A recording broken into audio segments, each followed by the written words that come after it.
What is up? Welcome to the Existential Stoic podcast. Do you ever have trouble talking to people? Maybe after a lockdown and COVID, it seems a little bit more difficult or challenging or nerve-wracking. Maybe it causes anxiety. Today you're in luck because we're going to talk about how to talk to anyone on this quick fix.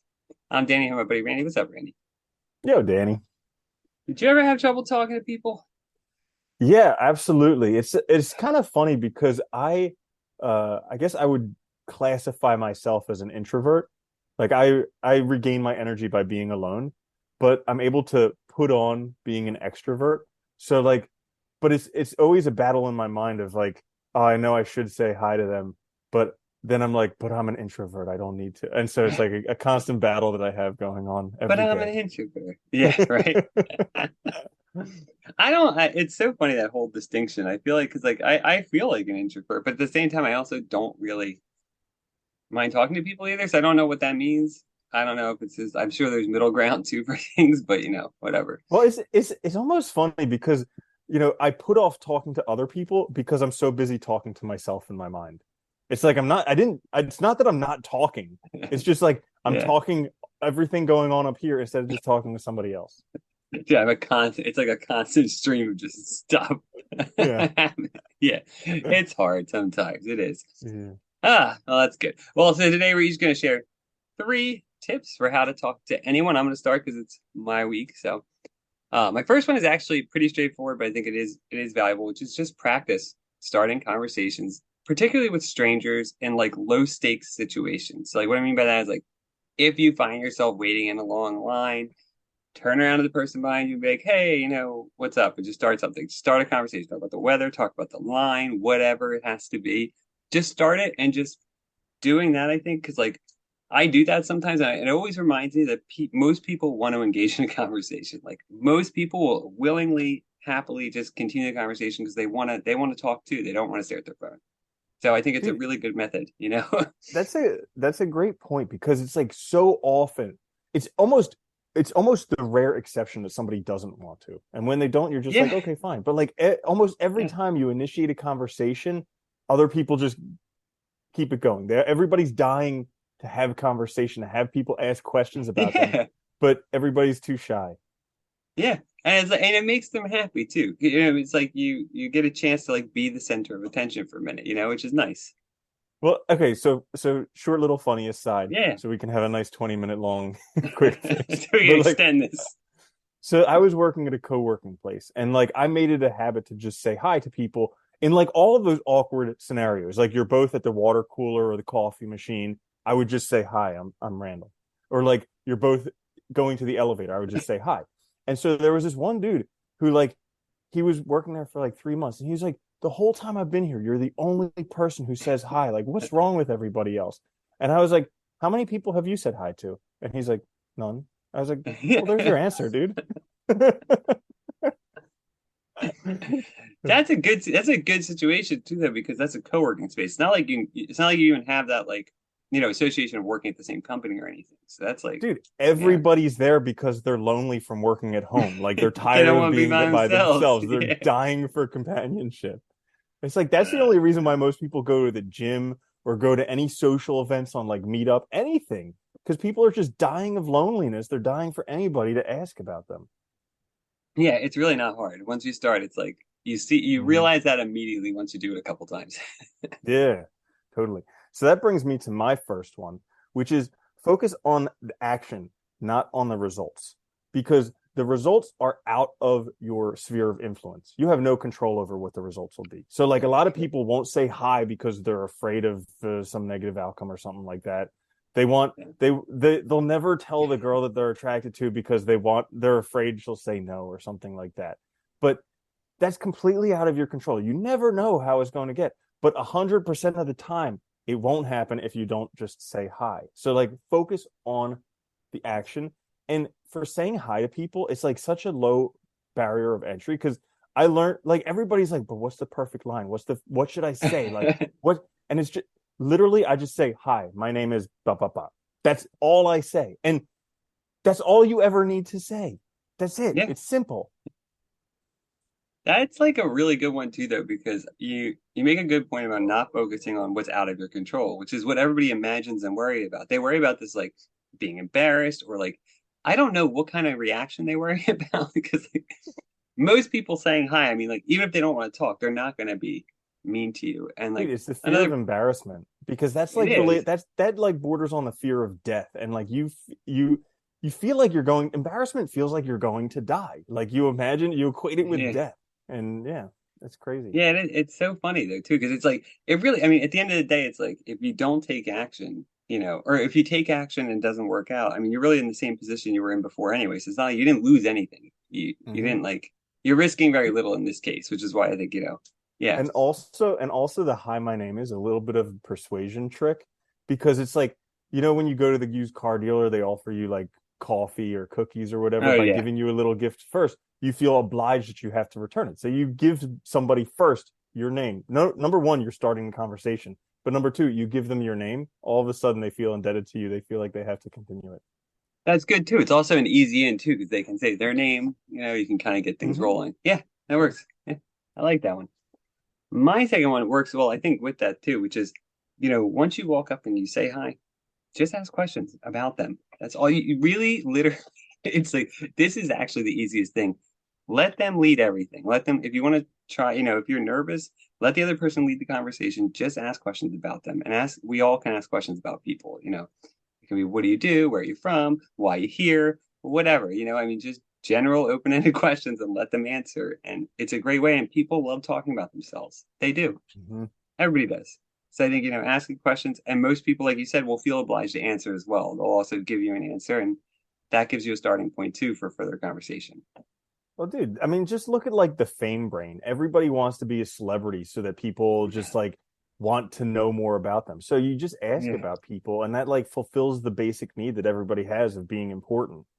And also, like a little twist on the asking questions. One thing that I like to do is make assumptions about people because like you just like you look like you're from this place, or Oh you yeah, you yeah. look like you look like you're a gymnast or something like that. Because number one, you're right and you blow their mind. They're like, how did you know that? Or you're wrong, and then they just fill in the information for you. And so it's like it's a no lose, but also it doesn't feel as demanding as asking questions. Hmm. That's interesting too. So you're giving you're giving an answer sort of for them. Hmm. Yeah, Discuss. absolutely. And it's cool because like it's cool for me because like sometimes I'll get these inclinations, like a little silent voice inside of me that tells me something about someone, and I'll say it, and it's 100% spot on, and they're blown away, and I'm also blown away because I'm like, Yeah. where did that come from? It's like it's this Am pattern I recognition better at somehow. reading people? Yeah. Yeah, Yeah. yeah, that you just We could never all really. be Sherlock Holmes if we just gave ourselves a minute to listen to our intuitions. Hmm. Yeah, yep. All right, so my second one is don't worry about negative results. So like most people stop themselves before they even get started because they're worried about a negative result. And this is something that I got from doing like pickup for a while, approaching girls. Because no matter what, it's a numbers thing. Every once in a while, you're going to have like a terrible, terrible blowout experience. Like something really, really bad is going to happen. And it has nothing to do with you. Like No. I think that's the biggest thing that stops people. People think that a negative reaction has something to do with them, but it doesn't at all. It's more indicative of what's going on in the other person's reality. And so like if you don't worry about the negative things and just kind of get past them because the negative results are actually one of the best things for you because they tell you immediately that this person's not for you. You don't have to waste your time. So like you go say hi to somebody and they're completely like negative, whatever, they may be having a terrible day. Or maybe that's just their personality. I mean, who knows? But the thing is, it tells you immediately. You don't have to waste any more of your time. It tells you immediately they're not for you. You can move on to the next person. Yeah, that is a good one too, and it's important not to worry about that. I think you're right because, like you said, too. I think there's very little to lose, and if you get the negative reaction, you can just walk away. You don't have to stay there. You don't have to deal with it, and it also teaches you too that it's not a big deal. That reaction is not the end of the world. Because I think so. A lot of people do worry about that too, and it's like, or they worry about like getting in a situation. They imagine situations, and it is really funny how much we kind of like our imaginations dictate like stop us from doing so much. And I think those negative reactions, like you're going to hit some and it's okay. It doesn't really matter. You move on. You even say sorry and whatever. And it's something that's not easy the first time. Like the first few times it happens, it's like it feels life threatening. You're like, oh my goodness, something's wrong with me. But then it just happened to me the other day, and like I was just like so grateful with how my perception, how my mindset has changed over the years, because I remember back when it first happened, I was mortified.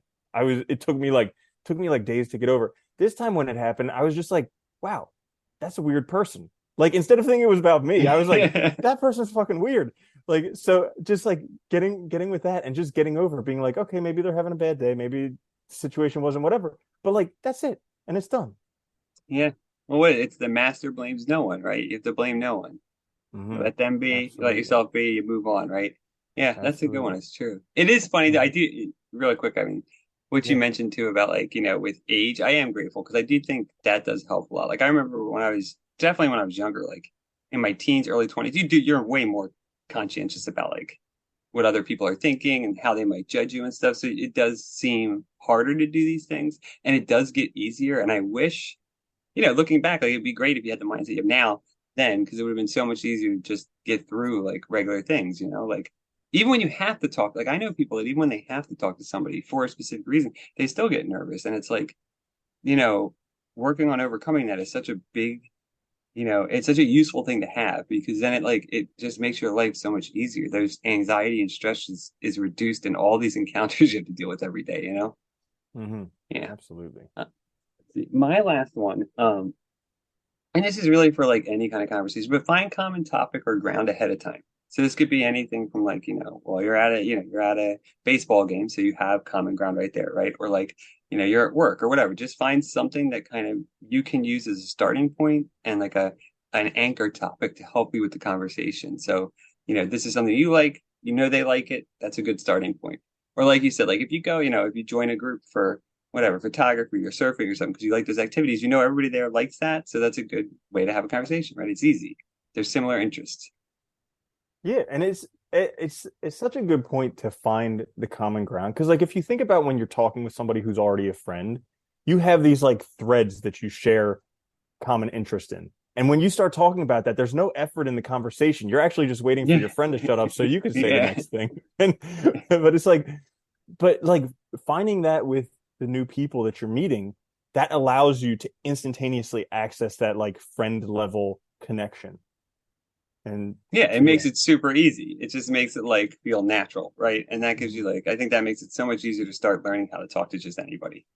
Yeah, absolutely. So my last one is the 5 second rule. And I'm not talking about when you drop food on the floor, pick it up within 5 seconds.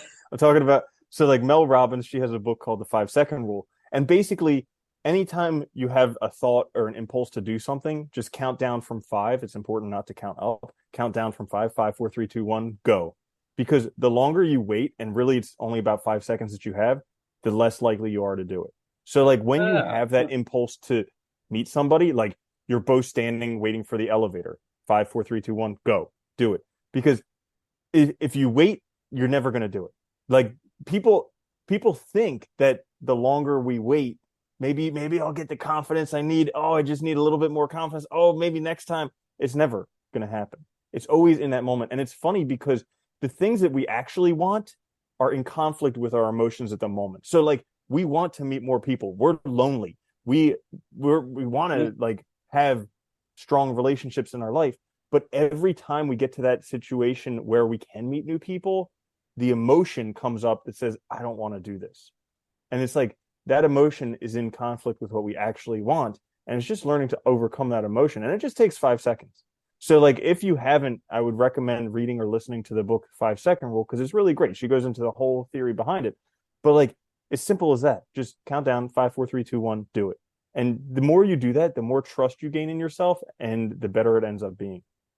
Yeah, I was gonna say that is cool because it's about building trust in yourself, trusting your like instincts, but it's also those kind of like tools or like little mechanisms or tricks, they're good too because they make you think about something else that can help you like forget about your emotion for a minute. Like you remember the countdown from five rather than, oh my God, I'm nervous or whatever, right? And it helps you kind of just get over that. Because really it is really just like it's like just taking that step forward. Once you do it, the ball's moving, you're good. But we hold ourselves back so much and make it so difficult. And I think you're right. It's like our emotions, like literally, are constantly in conflict with the lives we want and the people we want to be. And you have to learn how to like get beyond them. Otherwise, you're just stuck, and it Dude, sucks. I think that's why I laugh so much because like for thousands of years we've been focused on being these rational creatures. Like that's all philosophy talks about, how we're supposed to be rational Yeah, creatures. And yet all the time we're just completely dominated by emotions. Like yeah, we're literally emotional creatures with like a hint of rationality and a brain that says I'm rational. And it's just like yeah. way off. Mostly a brain that says I'm rational. Yeah, Yeah. it is funny, isn't it? It's like I don't know. We're like a constant walking contradiction. Oh, You may totally. remember something too. You know that 5 second rule also reminded me too that like Kierkegaard says too, right? If you don't choose, you have to remember that life goes on. So the choice will be made for you. And I think that's another good point. Like counting it from five makes you make the choice before the world makes it for you, where you lose the opportunity, right? The person you don't see Mm. the person again, or you end up doing something else, or just too much time passes. So yeah, that's a good one. Dude, that's a great point. Like we think we'll have another opportunity, but it's rarely ever the You case. never know, right? You never know, and yeah. So it's definitely do it now. Anyway, so that is our quick tips before we go In on our long forever. fix today. Another one. Yeah. How to talk to anyone. Guys, if you listen all the way through, check us out on YouTube. Listen wherever you get your podcasts. We'll be back later this week with another full length episode. Please like, share, subscribe. It helps us out a lot. And until then, later, man. Later, Danny.